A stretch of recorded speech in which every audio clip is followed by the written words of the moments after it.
my cup of coffee. Geographic Scholar, I'm back again with a second video.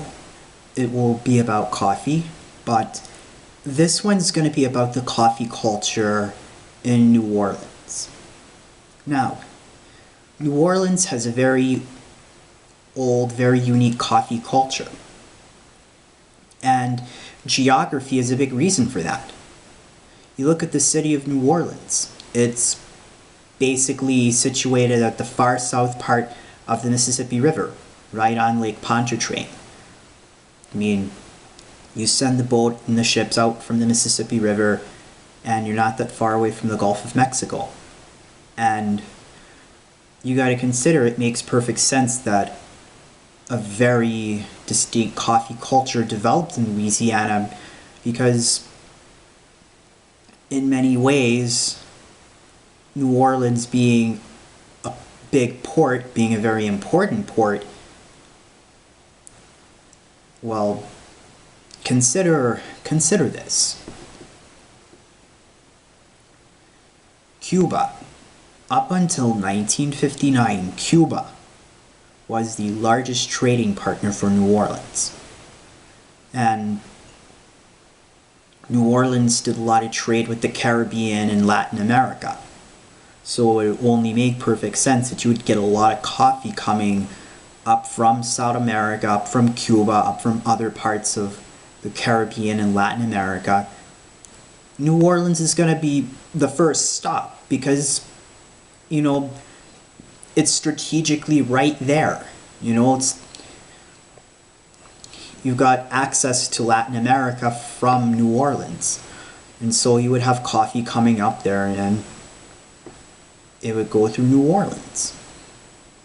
In fact, 1/3 of the coffee that comes into the United States, it stops at the port of New Orleans first. Makes perfect sense. Geography. In fact, it was called Gateway to the Americas.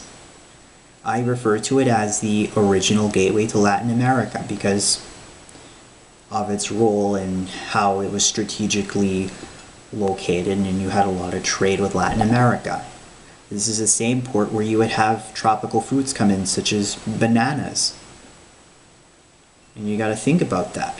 The coffee culture, all that coffee being brought in, being shipped in from Latin America, and, you know, landing in New Orleans, it would make perfect sense that a lot of coffee shops, a lot of cafes would pop up because it's a port.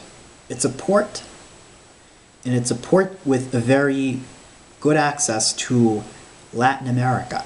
So it would make perfect sense that coffee would go up there.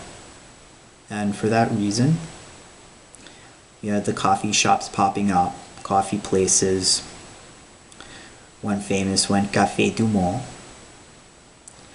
You get your coffee, get a beignet. But, you know, coffee culture in New Orleans was shaped a lot by geography. See, a lot of people don't think about that. The European explorers, they brought the habits of coffee consumption over to the Americas. You had a lot of influences of the French, coffee being a lot of coffee consumption there in France, and you have historical geography, cultural geography, and you've got a lot of diffusion going on, the spread of ideas, the spread of culture, and the spread of commerce. So you've got economic geography, physical geography, transportation geography, cultural geography, historical geography, And